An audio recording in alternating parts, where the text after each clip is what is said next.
balaa bakka waraannetti luqqifachuun fiddu. Jecha gaafan Adaamaa baradhu ijoollee gosa Oromoo Karrayyuurraa dhagaye kanin yeroo hedduu deddeebi'ee dubbadhutu jira. Kunis tooridaa yookiin billaa guddaa san bakka hin waraannetti hin luqqifatan jechuudha. Yaanni isaa namni tooridaa yookiin togorrii hidhatee jiru nama wal dhabeen sana waraanuuf yoo murteesse malee ittiin doorsisuuf luqqifachuun balaa qaba kan jedhudha. Ati doorsisuu qofaaf waan luqqifatteef hin darbattu. Namichi garuu na waraanuu hede jedhee ofirraa ittisuuf sitti dhidhimsa. Dubbii kana maafan kaasiseetan nama haasaa biyyi tibba kanaa paarlaamaa irratti taasise dhaggeeffateef waanuma borumta'a isaa lola banee buufata doonii Asab nuuf fidu fakkaata ture. Dhugaan garuu Abiyyi ammatti Eertiraas taatee Tigraay waliin lola banuuf fedhiis qophiis hin qabu. Humna waraanaa, deeggarsa hawaasaa fi tumsa dippiloomaasii lola sadarkaa kanaa gaggeessee mo'achuuf isa dandeessisus hin qabu. Garuu ammoo ololli innii fi dabballoonni isaa jiran kun lola kana fiduu hin oolu. Barreeffama kana keessatti madaala humnaa gamaa gamanaatii fi balaa qophiin maleetti olola waraanaa gaggeessuun fiduu maltu xiinxalla. Tokkoffaa humna waraanaa. Raayyaan ittisa biyyaa amma jiru lola biyyaan alaa gaggeessee injifachuuf qophaa'ina akka hin qabne qaamni xiyyeeffatee ilaale kamuu kan irratti walii galudha. Laafina raayyaa ittisa biyyaa kanaaf sababoota hedduu tarreessuu ni danda'ama. Raayyaan kun wayyaaneen ijaarame. Gaafa isaan aangoorraa kaafaman haaromsi gaggeeffame jedhamus kan humna jaarmiyaa yookaan institutional capability cimse miti. Haaromsi jedhame qondaalota sabaan Tigree keessaa yaasuun kanneen biroon bakka buusuu bira kan darbe hin turre. Jijjiiramni humna namaa haaromsa waraanaaf barbaachisu keessaa isa tokko malee gahaa miti. Haaromsi imaammataa yookiin poolisii fi akeeka loltummaa yookaan indoctrination hedduu barbaachisaadha. Kun hin taasifamne bakka haaromsi sirna qabeessa hin gaggeeffamanitti lolli Tigraay dho'e. Raayyaa imaammata ifaa hin qabnee fi akeeka loluuf irratti hubannoon gahaan hin kennaminiiftu lola san seene. Bu'aan isaas gaagama hamaa ture.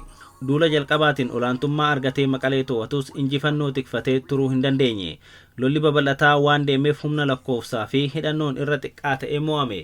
Meeshaalee gurguddaa irraa fudhatameen dabalata qondaaltonni sadarkaa giddugaleessaa kan sarara jalqabaarraa lolchiisan kan milkaa'ina raayyaa tokkoof barbaachisoo ta'an kumaatamaan dhuman. Qondaalota leenjii fi muuxannoon jara san bakka bu'an horachuun waggoota hedduu fixa. Hanga ammaattis bakka buusuun hin danda'amne. Lolli Tigraay haasaa araaratiin yeroof dhaabbatus raayyaa ittisa biyyaa garuu aara galfatee of ijaaruuf carraa hin arganne. Lola Oromiyaatti taasifamee tureen dabalatee naannoo Amaaraatti waan dhooheef garas bobba'e. Walwaraansi lamaan kun hanga kan Tigraay san dhageettii dhabus raayyaa ittisa biyyaa miidhaa dabalataaf saaxile. Kunis lola naannolee fi saboota gurguddoo lamaan miseensi raayyaa keessaa dhufe keessatti gaggeeffame ta'uun qoqqoodamni sabummaa akka hammaatu taasiseera. Waliigalatti yeroo ammaa raayyaan Itoophiyaa kan haaromsi gahaan hin godhaminiif kan walwaraansi waggaa 7 humnaa fi haamilee buuse kan ilaalchi sabummaa fi biyyummaa harkaa wal'ayetu jira. Laamsheena kanaaf ragaan salphaan loloota Oromiyaa fi Amaaraa keessatti riphee loltoota lakkoofsaa fi hidhannoon isa hin ginneen mo'amaa fi dhibbaatamaan booji'amaa ooluu isaati. Kanaafuu Itoophiyaa yeroo kanatti waraana amansiisaa lola biyya alaa gaggeessuu danda'u qabdi jechuun rakkisaadha. Abiyyi laafina waraanaa kana waan hubatuuf olaantummaa humna qilleensaan keessattuu kan dirooniin dhaadata. Dhugaadha humni qilleensaa Itoophiyaa kan Eertiraarra cimaadha. Fayyadamni lola irratti bu'aa guddaa akka buusu waan haalamuu miti. Garuu ammoo waan lama ilaalcha keessa galfachuun barbaachisaadha. Humni qilleensaa Eertiriyaa kophaa hin jiru. Xiyyaaronni Suudaan guututti achi jiru. Gama dirooniin taanaan yeroo ammaatti biyyi teeknooloojii san hin hidhatin hin jiru. Jibuutiin xiqqoon sunuu daangaa Itoophiyaa dabartee riphee loltoota Affaar rukutuu ishii yaadadha. Sadarkaa biyyaatti dhiisii humnoonni riphee lolaa fi maafiyaa yakkoota qoricha sammuu daldalanuu diroonii hidhatanii jiru. Kanaafuu akka Abiyyitti ifatti mul'isaa ittiin dhaadatuu baatanis jarri Eertiriyaa diroonii hidhachuun isaanii waan hin oolle. Diroonii ilaalchisee of tuulummaan daangaa darbee mul'achaa jiru kana irratti of eeggannoo feesisa. Osoo olaantummaan humna qilleensaa kophaatti injifannoof gahaa ta'e silaa humnoota Huutii kan Yamantu mo'atamee dhabama ta'aa ture. Akkuma yaadatamu Saudi Arabiyaa fi Imireet mootummaa Yamaniif tumsuun humnoota Huutii xiyyaarota ammayyaa fi dirooniin waggoota 5f jechuunis bara 2015 hanga 2022 halkanii guyyaa boombii itti roobsaa turan. Dhumarratti dadhabanii dhiisanii keessaa ba'an. Huutiin ibidda samiirraa itti biifamaa turan san mara dandamachuu qofa osoo hin taane har'a Yaman irratti olaantummaa gonfachuu dandeessee jirti. Kanaafuu Abiyyi tumsa Imireetis waliin dabalateetu olaantummaa jeetti fi diroonii qofaan lola lafootiin alatti injifannoo mirkaneeffachuun akka amma geeraran kana laafaa hin taatu. 2. Hiriiraa fi hariiroo humnaa yookiin War Coalition and the Balance of Power. Lolli kun yoo eegale kan raayyaalee waraanaa biyyoota lameenii gidduutti qofa gaggeeffamuu hin ta'u. Riphee loltoonni gama lamaanii akkasumas biyyoonni alaa shoora guddaa taphatu. Haala keessoo. Lolli kun yoo kan jalqabu taate humnoonni Itoophiyaa keessaa Abiyyiin waraanaa jiran gara Isaayyaas goruun waan ifa jirudha. Kan humna Tigraay ifa ba'eera. Kan Amaaraa fi Oromiyaa keessaas kallattiin Eertiraa waliin tumsa tolfatanii yoo duuluu baatanis gaafa Abiyyi raayyaa ittisa biyyaa naannolee lamaanii bobbaasee carraasa fayyadamuun haleellaa cimsuun waan hin oolle. Tumsi humna waraanaa Eertiraa fi Tigraay akka amma faarsee bulaan odeessitu kana tuffatamuu miti. Humni lamaan sun ajajootaa fi lolchiiftota muuxannoo bara dheeraa horatan qaba. Dabalataan gamni lachuu lola dhabamarraa of baraaruu yookiin sarvaayivaal gaggeessu. Yaadadhaa humnoonni Tigraay lola darbe irratti kan raayyaa ittisa biyyaa guututti injifachuu dadhabaniif gama hundaan marfamanii dhiyeessii rasaasaa waan dhabaniif amma galaanni diiman bal'atee banameefii jira. Ga'een humnoota faannoo fi woboos laafaa hin ta'u. Kan faannoo yoo xinnaate dhiyeessii raayyaan ittisa biyyaa gama kaabatti feetu karaatti haleeluun laaffisuu mala. Humni woboo ammoo duubee bilxiginnaa kan taate Oromiyaan gaafa raayyaan ittisa biyyaa keessaa ba'ee unkuruun taa'umsa dhorkuu mala. Dhiibbaa faannoo fi woboon Amaaraa fi Oromiyaa keessatti irraan gahan dandamachuuf raayyaan ittisa biyyaa hamma tokko naannolee sanatti hambisuun dirqama ta'a. Kana jechuun raayyaan ittisa biyyaa humna guutuun gara Eertiraa fi Tigraay hin duulu. Kun ammoo milkaa'ina lola achitti gaggeeffamu irratti dhiibbaa mataa isaa qabaata. Wanti biraa hubatamuu qabu lolli marsaa kanaa Eertiriyaa waliin godhamu bakki itti taasifamu lafa ammaan duraa irra miti. Bara dargii lolli godhame lafa Eertiraa keessatti ture. Bara wayyaanee 1998 hanga 2000 ammoo daangaa Eertiraa fi Tigraay irra ture. Amma battalli lolaa gara giddu galeessatti gadi siqeera. Raayyaan ittisa biyyaa Tigraay keessan dabree loluu hin danda'u. Carraan daangaa Eertiraa itti dhaqqabamuu danda'u Affaarii fi Walqaayit yookiin Tigraay lixaati. Gama daangaa Affaariin yookiin Bureetiin lola milkaa'aa gaggeessuuf haalli qilleensaa fi teessuma lafaa hedduu rakkisaa akka ta'e warri lola amma duraa taasifame irratti hirmaataa turan ragaa ba'u. Fakkeenyaaf lola bara 1998 hanga 2000 taasifame san battala hunda keessaa kan gamni Itoophiyaa loltoota hedduu itti dhabee fi dhiibee seenuu dadhabee Buree akka taate beekamaadha.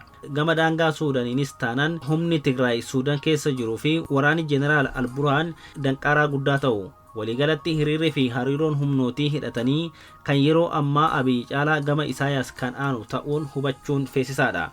Gama Eertiriyaatiin riphee loltoonni Itoophiyaan deeggaraman akka jiran beekamus humni waraanaa fi lafti isaan itti socho'an hedduu xinnaa waan ta'eef itti ba'aa lola Abiyyi fi Isaayyaas irratti ga'een isaanii tilmaama keessa galuu kan danda'u miti. Guzaalaa Abiyyi fi faarsee bultoonni isaa akka waan lolli kun waraana Itoophiyaa fi Eertiraa gidduutti qofa gaggeeffamu hedduutti yommuu xiqqeessanii ilaalan agarra.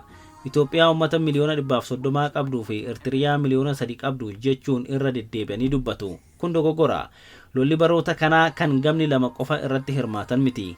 Kanaaf ammoo waan Liibiyaa, Siiriyaa, Yamanii fi Suudaan keessatti ta'aa jiru laaluun gahaadha.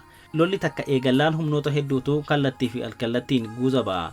Kun ammoo itti baanii yookiin outkaamii lola sanii jabina humnoota lamaan jalqaba walhaleeluu eegalanii irratti kan hundaa'u akka hin taane godha. Adeemsi lola sanii hamma dhiyeessii tarsiimoo fi hirmaannaa biyyoota alaa kanarratti murtaa'a. Fakkeenyaaf lola Yaman kan armaan olitti tuqne san keessatti biyyoonni alaa kallattiin hirmaachaa turan. Suudaanii fi Emireet gama mootummaa Yaman yennaa goran, Iraan ammoo gara Huutii gorte. Lola Suudaan amma gaggeeffamaa jiru keessatti ammoo Emireetii fi Itoophiyaan gara RSF yoo goran, Marsirii Eertiriyaa fi Suudaan gama SAF goran. Osoo biyyoonni kunniin hirmaachuu baatanii lolli Yamanii fi Suudaan sun humnootuma gama lamaatti daanga'ee ture silaa carraan gamni tokko injifatee bahuu guddaa ture. Lolli Abiyyi fi Isaayyaas kun yoo eegale biyyoonni fagoo fi dhiyoo kallattii fi dugda duuban hirmaatan hedduutu jiraata. Akka amma argaa jirruun Emireetii fi riphee loltoonni Suudaan RSF gara Abiyyi goru. Masirii fi raayyaan ittisa biyyaa Suudaan ifatti gama Isaayyaas goru. Saudi Arabiyaanis dugda duuban gamasuma. Biyyoonni ollaa biroos kallattii fi ifattis ta'uu baatu naatoon isaanii gamuma Eertiriyaa ta'a. Naatoo irra dabranii tumsa kallattii taasisuuf adeemsa lolichaa laaluun kan murteessan ta'a. Waliigalatti lolli kun gama lachuunuu humnoota dhiyoo fi fagoo hedduu waan hirmaachisuuf akka amma yaadamu yeroo gabaabatti gatii xinnaan injifannoon xumuramuuf carraan jiru dhiphaa ta'uu gamanuma hubachuu feesisa. Hawaasummaa lolli biyyoota lamaan gidduutti godhamuuf yookiin interstate wars cimina humna waraanaa ofii fi tumsa kan alaatiin dabalata deeggarsi hawaasa biyyoota sanii murteessadha. Loltoota jiran haamileessuuf, loltoota haaraa dabalachuuf akkasumas deeggarsa leecalloo fi haamilee argamsiisuuf ummanni lolatan itti amanee deeggaruu qaba. Kanarraa kaanee haala qabatamaa Itoophiyaa fi Eertiraa haa ilaallu. Sababni gamni lameen lola kanaaf dhiyeessan yookiin cause of war irraa haa kaanu. Gama Itoophiyaati sababni lola kanaa abbummaa buufata doonii gonfachuudha. Kan gama Eertiriyaa ammoo walabummaa fi baraaramuu biyyattii yookiin naashinaal sarvaayiv. Itoophiyaan buufata doonii malee hafuun gaabbii lammiileen ishii hundi hiratan akka ta'e beekamaadha. Yaaliin buufata doonii deebisanii argachuu kana ummaticha kallattii hundaan kakaasuuf ni fayyada. Garuu haalli qabatamaan keessoo Itoophiyaa amma jiru kana ni dandeessisa. Yeroo ammaatti ilaalchi biyyummaa yookiin paatriyootizimii fi komiin yookiin shakkiin sabummaa yookiin itnoo naashinaalizim wal dorgomaa fi wal faallesaa jiru. Qaamoleen hawaasaa dura ajandaalee akka buufata doonii kanaaf si'aa'ina cimaa qabaachuun beekaman yeroo ammaa komii fi ilaalcha sabummaan dhuunfatamanii jiru. Haamilee fi si'aa'ina kaleessaa sanii sochoosuun rakkisaadha. Akkasumas mootummaa aangorra jiruu fi ajandaadhuma buufata doonii kana akka dhimma saba tokkootti dhiyeeffamuun isaa dogongora guddaa saboota biroo muggeessedha. Dabalataan qaala'insi jireenyaa kufaatiin diinagdee dhaqqabsiisee fi nagaan bahanii galuu dhabuun wal waraansi keessoo dhaqqabsiise lammiileen biyyattii ajandaa biyyummaa caalaa lubbuun jiraachuu mataa isaaniif dursa akka kennan taasiseera. Kanaafuu dhimmi buufata doonii har'as qalbii uummataa kan harkisu ta'us akka dur deeggarsa lukkuu hanga lubbuu uummata guutuu biyyattii sochoosa jedhanii tilmaamuuf rakkisaadha. Kan gama Eertiriyaa haa ilaallu. Uummanni biyyattii sirna abbaa irree nufuun isaanii beekamaadha. Kanas mormii waggoota dabran biyyoota alaa keessatti gaggeeffamurraa hubachuu ni danda'ama. Kanarraa ka'uun aggaammii mootummaa Isaayaas irratti gama kamiinuu taasifamu ni deeggaru jedhanii tilmaamuun ni danda'ama. Garuu akkaataan Abiy sababa lola kanaa kaa'e kan Isaayaas fayyadamedha. Akeekni lola kanaa Isaayaas kuffisuu osoo hin taane buufata doonii asa fudhachuu akka ta'etti kaa'e. Kun ammoo mootummaa Eertiriyaa sababni lolaa walabummaa fi akka biyyaatti jiraachuu Eertiriyaa akka ta'etti kan kaa'e san dhugoomse. Kanarraa ka'uun uummata Eertiriyaa keessaa bira dabree warri diyaaspooraa dur sirna Isaayaas mormuyyuu akka cinaa hiriiruu gochaa jira. Kanaaf ammoo fakkeenyi jabaa sochiin dargaggoota farra shaabiyaa kan baroota darbaniif biyyoota garaagaraa keessatti sirnicha hudhee qabee erga dubbiin asab kaate guutummaatti sarkaa jedhamuu danda'amuun dhaamuu isaati. Waanuman ofiif arge tokko isiniif haa qoodu. Yeroon Awurooppaa dhaqu ollaan qubadhu san manguddoon dhalootan Eertiriyaa ta'an jiru. Waggoota darbaniif yeroon dhaqu buna waliin dhugna. Jarri sun dur lola bilisummaa Eertiriyaa keessatti hirmaachaa turan. Gariin miseensota jabaa kaan ammoo kan shaabiyaati. Hundinuu garuu gaafan ani dur arge mootummaa Isaayaas hadheeffatanii mormu ture. Jalqaba kana wal baradheen bara qabsoo qeerroosan ture. Boodarra gaafa Abiy aangoo qabatee Isaayaas waliin mirqaanan san jaarsoliin sun dallansuu guddaa keessa turan. Achirraa kaasee amma ni dhaabayee deebi'ee argutti ejjennoo farra Isaayaas sun achuma ture. Baatii ja'a yoo wal agarru namuma biraa ta'anii nattis as ba'an. Isaayaas faarsuu baatanis Abiy abaaran. Miira jara sanaa isaan keessaa tokko kan dulluma keessa giraanchiin deemu dubbate sirritti ibsa. Isaayaas nan jibba har'as borus garuu weerara lafa keenya murachuuf deemuu fi walabummaa Eertiriyaa dhabamsiisuuf deemu duran dhaabbadha. Biyyatti galee miilan deemuu dadhabus mishigii keessa taa'ee hamman du'utti dhukaasa jechuun miira dallansuu hamaa tokkoon dubbate. Jijjiiramni ejjennoo humnoota farra Isaayaas turanii kana madaaluuf hayyootaa fi gameeyyii siyaasaa mormituu Eertiriyaa hedduu dubbiseera. 10 keessaa 8 ejjennoo walfakkaataa qabu. Aarsaa kaleessatu jira. Warri hin deeggarreeyyuu dubbachuuf rakkatu. Yaaliin Abiy mormitoota Eertiriyaa gurmeessee bobbaasuuf taasise kan ammas hin milkaa'iniifis kanuma. Waliigalatti Abiy sababa lola kanaa asab gochuun isaa Isaayaasiif badhaasa guddaadha. Mormitoota keessattuu biyya alaatti saffisaan jabaachaa turan laamsheessuun ilaalcha uummata biyya keessaa fi diyaaspooraa deebisee of cinaa hiriirsisuuf Isaayaasin gargaaree jira. 4. Diinagdee. Diinagdeen Itoophiyaa kan Eertiraarra dachaa hedduun guddaa ta'uun beekamaadha. Garuu ammoo galiin mootummaa Eertiriyaa xinnaa ta'us baasiin hedduu xiqqaadha. Humna namaa xinnaatu mindaa mootummaan jiraata. Loltoonni irra jireessan kaffaltii malee bilisaan tajaajilu. Sirna abbaa irree hidda jabeeffate waan ta'eef malaamaltummaan hedduu xinnaadha. Liqaan biyya alaa waan irra hin jirreef kaffaltiin bara baraan irraa eegamu hin jiru. Gama Itoophiyaan dubbii faalladha. Galiin guddaa ta'us baasinis akkasuma guddaadha. Humni namaa sirnicha gubbaa hamma galii guutee jira. Imaammataa fi yaada paartii biyya bulchuutti kan amanu osoo hin taane raabsaa faayidaa yookiin rent distribution irratti kan hundaa'edha. Malaamaltummaan waan aadeffameef qabeenyi mootummaa hojiif osoo hin taane dantaa dhuunfaaf karaatti butama. Walwaraansi waggoota darbaniif diinagdee laamsheesseera. Liqaan guddaan waan irra jiruuf baajeta waggaa keessaa harki guddaan idaa kana ofirraa kaffaluuf ba'a. Baasii keessoo fi alaa kanatti dabalataan lolli biraa dhoohee yeroo dheeraa yoo fudhate diinagdee daran laamsheessa. Humni namaa faayidaaf jecha sirnichatti gaafas sababa deeggarsa itti fufuuf hin qabaatu. Dimshaashumatti haalli diinagdee Itoophiyaa amma keessa jiru lola biyya biraa waliin taasifamu kan baasii guddaa gaafatu baadhachuudhaaf dugda dandeessisuu hin qabu. 5. Dippiloomaasii. Gama dippiloomaasiitiin erga Itoophiyaa fi Eertiriyaan bara 1998 walitti bu'anii kaasee hamma yeroo dhiyootti Itoophiyaan olaantummaa guddaa gonfattee turte. Dhiibbaa Itoophiyaatiin kan ka'e bulchiinsi Isaayaas warra lixaa biratti jibbamuun qoqqobbiin garaagaraa itti fe'amaa ture. Gaanfuma Afrikaattuu dhaabbatuma naannoo Igaad keessaa of baasanii turan. Yoo tarii Masirii taateen alaa biyyi ifatti Eertiriyaa fira taate hin turre.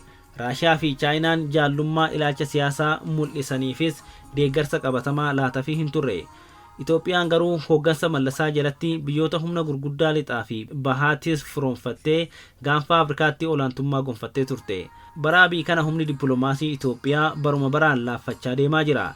Jabinni dippiloomaasii biyya tokkoo guddina diinagdee, cimina waraanaa, tasgabbii keessoo, dandeettii hooggansa siyaasaa fi dippiloomaatotaa irratti hundaa'a. Bara bulchiinsa Abiy Itoophiyaan ulaagaalee kana hundaan laaffataa deemte. Sababa wal waraansa keessootiin raayyaan ittisa biyyaa ni laaffate, diinagdeen ni quucare, nagaa fi tasgabbiin keessoo ni jeeqame. Kun ammoo humni waliigalaa biyyaa akka laaffatu taasise. Hariiroon dippiloomaasii dantaa irratti waan hundaa'uuf qaamni kamuu biyya humni ishii cimaa deemu firoomfachuu fedha. Kan humni laaffataa deemu irraa bu'aan argatu waan hir'atuuf irraa fagaata. Dur biyyoonni gariin dantaa nageenyaa yookiin seekuriitii kaawwan ammoo diinagdee fi Itoophiyaa waliin hariiroo dippiloomaasii cimsachuu barbaadu ture. Warri sababa nageenyaan hawwataman gaafas Itoophiyaan humna waraanaa cimaa of bira dabree biyyoota biroof nagaa eegsisuuf bobba'u tasgabbii keessoo birqabeessan fooyya'aa ta'e qabaachaa waan turteefidha. Amma Itoophiyaan waraana riphee lolaa keessoo to'achuu dadhabdee biyya ollaatti nagaa eegsisuuf dirmattu osoo hin taane madda jeequmsaa taatee ilaalamti. Gama diinagdees taanaan tasgabbiin dhabamuun Itoophiyaatti investimentii dhangalaasuun balaa kasaaruu akka fidutti waan laalamuuf warra silaa karaa diinagdeen harkifamuu malanis nu dhabsiiseera. Kan biraa isaa Chaayinoonni haala ulfaataa keessattuu cichanii hojjechuun beekaman baay'inaan Itoophiyaa gallakkisanii bahaa jiru. Laafina humna biyyaatiin dabalata ministeera haajaa alaatiif xiyyeeffannaan kennamu hedduu hir'achuun dhageettii dippiloomaasii Itoophiyaa hedduu miidheera. Abiy hojii dippiloomaasii irra jireessan ministeera haajaa alaa irraa fudhachuun waajjira muummicha ministeeratti dabarse. Murtiileen dippiloomaasii gurguddoon osoo ministeerri fi dippiloomaatonni olaanoon quba hin qabne raawwatamanii miidiyaa irraa dhagahama. Kan biraa hafuuti imaammatumti haajaa alaatu sirnaan bocamee hin jiru. Ambaasaaddoroonni biyya alaatii leenjii waggaaf biyyatti waamaman torban 2-3 kooriidarii ilaalanii madda marii barsiifamanii addaan galu. Kun immoo ministeerri sunii fi dippiloomaatonni biyyattii haamilee fi odeeffannoo gahaan maleetti akka socho'an taasisa. Amalli dhuunfaa Abiyyis dhageettii dippiloomaasii Itoophiyaa laaffisuu keessatti shoora qaba. Hoogganoota biyyoota ollaa fi fagoo hedduu arrabsuu, hamachuu fi sobuun mufachiiseera. Laafinni humna biyyaatii fi laafsha'uun ministeera haajaa alaa fi amala badummaan Abiy walitti dabalamee dhaabbii dippiloomaasii Itoophiyaan Afrikaa fi addunyaatti qabdu baay'ee hir'ise. Gara Eertiraa yoo ilaallu ammoo waggoottan asaanan kana hariiroon dippiloomaasii isaanii fooyya'aa deemuu hubanna. Fooyya'insa kanaaf ammoo shoora guddaa kan taphate Abiy mataasaati. Karaa lamaan. Kan duraa akkuma aangootti dhufe qoqqobbiin Eertiraarra ture akka ka'uuf dhageettii gaafas qabu fayyadamee gargaare. Kan lammataa ammoo hooggansa Abiy jalatti Itoophiyaan jeequmsa keessa seentee humni biyyummaa ishii laaffachuun ilaalchi fi hariiroon biyyoonni hedduu Isaayaas irratti qaban akka jijjiiramu taasise. Abbaa hirree hamaas ta'u biyya ofii tasgabbeessee bulchaa jira jechuu eegalan. Jeequmsa gaanfa Afrikaa fi galaana diimaa borcaa jiruuf waahila yookiin paartineer ta'ee mul'ate. Kanarraa ka'uun warri dur Itoophiyaa irra goree Eertiraa irratti dhiibbaa gochaa ture hariiroo dippiloomaasii Isaayaas waliin qaban fooyyeffachaa jiru. Walumaa galatti baroota dabran kana dhageettiin dippiloomaasii Itoophiyaa laaffachaa yoo deemu kan Eertiraa ammoo moggeeffamuu duraanii keessaa ba'aa fira heddummeeffachaa dhufee jira. Kanaafuu biyyoota lamaan gidduutti lolli yoo ka'e guutni dippiloomaasii akka dur gara Itoophiyaatti kan goru hin ta'u. Kana ammoo ejjennoo biyyoonni gurguddoo walitti olola waraanaa Abiy gaggeessu irratti ammumaan mul'isan irratti argaas jirra. Fakkeenyaaf Ameerikaa fi Ingiliiziin kan dur Isaayaas hadheessanii jibban amma Abiyyiin akeekkachiisan.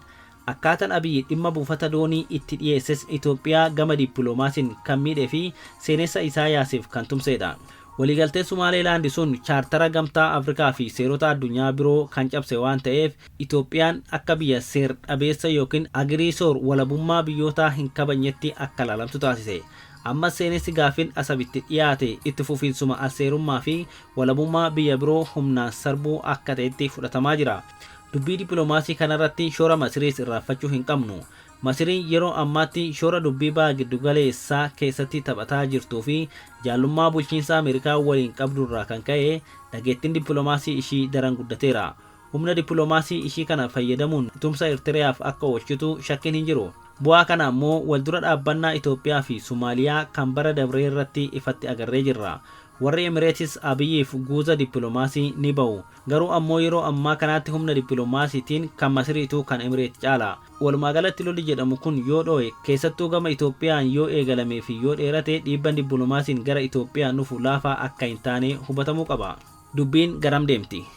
Xiinxala armaan olii irraa ka'uun yeroo ammaatti Itoophiyaan Eertiriyaa waliin lolatti seenuuf haalli akka hin mijanne arguun ni danda'ama. Abiyyis kana sirrumatti hubata. Waggoota lamaan dabre dhaadannoo hulaa galaanaa doorsisa lolaa guddisaa deemus qabatamaan garuu waraanaaf qophaa'aa akka hin jirre akeektuu baay'eetu jira.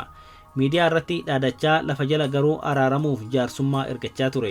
Haasawuma tibbana paarlaamaa irratti godheenuu biyyoonni garaagaraa akka gidduu seenanii araarsan ifatti waamicha dhiyeesseera. Diraamaan dhaadannoo paarlaamaa sun sodaa hamaa keessa seene haguuguuf kan taasisedha. Garuu ammoo Abiy Eertiraa rukutuuf fedhii dhugaa fi qophii dhabus lolli ni hafa jechuu miti. Akkuma namicha osoo waraanuuf hin qophaa'in togorrii luqqifateeti. Duulli ololaa hanga ammaa taasisaa ture carraan lolli dho'uu guyyaarran dabalaa akka deemu taasiseera. Tumsi Eertiraa fi Tigraay qophii waraanaa godhanii jiru. Abiy isaan haleeluuf har'a qophii dhabus boru nu rukuta jedhanii yaadu. Kanaafuu osoo inni hin qophaa'in waraanicha eegaluu filachuu malu. Keessattuu humnoonni Tigraay haali lolas nagaas dhabanii jiraachuu yookiin no war no peace status faffaca'uu keessoof isaan saaxileera. Adanuma yeroon dheeratu rakkoon kun daran itti hammaataa deema. Kana hambisuuf dafanii waraanatti seenuu dirqamu. Tigraayitti lolli eegalamnaan Eertiriyaanis harkifamtee seenti. Humnoonni alarraa guuza bahanis lolli kun akka dho'u fedhu. Gama Abiyyiin warri Emireet humnoonni Tigraay fi Eertiriyaa kan mootummaa Suudaan irra goranii RSF waraanaa jiran sun akka bahaniif qe'ee isaaniitti Tigraay fi Eertiraa keessatti lolli akka jalqabu barbaadu. Gama Eertiraatiin ammoo Masiriinis Abiyyi dhiibbaa dabalataa jalatti kufee dhimma laga Mormor irratti harka akka kennu waan barbaadaniif lolli akka eegalu barbaadu. Walumaa galattuu ololli lolaa Abiy ho'isaa ba'e amma sarkaa ofii fireena qabuufis ta'ee of duuba deebisuuf rakkisaa ta'e irra ga'eera. Yoo biyyoonni gurguddoon dhiibbaa cimaa godhanii dhaabsisanii alatti lolli waan ooluu miti. Balaan lola kanaa maali? Lolli tokko jalqabuun duratti eenyu akka injifatu, lolichi hammam akka dheeratu, kasaaraa namaa fi qabeenya irraan ga'u tilmaamuu malee onnee guutuun himuun hin danda'amu. Akka Abiy dabbaloota isaa walitti qabee yoo dubbatutti Isaayaas ajjeesee waraana Eertiraas facaasee asab qabatee torban lamatti lola goolabee akka galutti dhaadata. Carraan kun ta'uu ni jira garuu dhiphaadha. Lolli hedduu yeroo gabaabaatti goolabuuf itti seenameet waggootaaf tura. Keessattuu baroota asaanaa kana lolli gaggeeffamu guuza hedduu fagoo fi dhiyoorraa waan hirmaachisuuf laayotti wal injifachuun goolabbiin rakkisaa ta'aa jira. Fakkeenyaaf Raashiyaan Yukureen gaafa weerarte torban lamatti xumuruuf itti seente. Kunoo lolli sun waggoota 4 guutuuf deema. Injifannoon mul'atus hin jiru.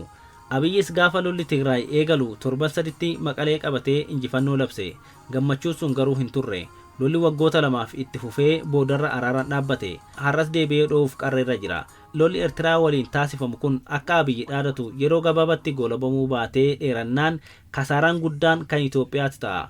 Akkuma armaan olitti ilaalle lolli kun kan biyyoonni lama qofti walaleela hin ta'u. Humnoota riphee loltoota Itoophiyaa waan hirmaachisuuf lola keessos ta'a. Dabalataanis biyyoonni gama lachuuf guuza ta'anii dhufan kallattii fi alkallattiin hirmaatu. Fakkeenyaaf lolli eegalaan wal waraansi Suudaan keessaa kan Itoophiyaa keessaa fi kan Eertiriyaa walitti dhangala'a. Kanaafuu lolli Eertiriyaa fi Itoophiyaa amaloota wal waraansa biyyoota lamaa yookiin inter-state war kan keessoo yookiin intra-state war fi kan naannoo yookiin regional war qabataa jechuudha. Haala akkasii keessatti humnoonni lola sanitti hirmaatan cufti kasaaraa qabeenyaa fi namaa kan mudatan ta'us balaa hamaaf saaxilamummaa yookiin vulnerability guddaa kan qabu Itoophiyaadha. Walwaraansi keessoo fi kufaatiin dinagdee daran waan hammaatuuf balaa guututti diigamuu biyyaas nu mudachuu mala. Lola kanaaf sabboonummaa Oromoo akka galteetti fayyadamuuf yaalamaa waan jiruuf akka sabaattis caba haamilee waloo fi daran xuraawuu maqaa yookiin credibility hamaanis nu mudachuu mala. Kun xiinxala kiyya kan hanga beekumsa kiyyaa fi odeeffannoo gurraa qabutti hundaa'edha. Tarii xiinxalli kiyya dogoggoree Abiy akka dhaadatetti Eertiraa fi Tigraay caccabsee Itoophiyaaf ulaa galaanaa banee Oromoonis bara dhufu irratti irreeffata ta'a. Ani garuu yoo danda'ame lola kana sa'a dhumaa tanattis taatu hambisuutu waa hundaafuu falan jedhee amana. Yoo hambisuun dadhabame garuu gaagama yeroo lolaatii fi sanboodas biyyaa fi uummata keenya irra ga'uu malu hir'isuuf gamanumaan qophaa'uun barbaachisaadha.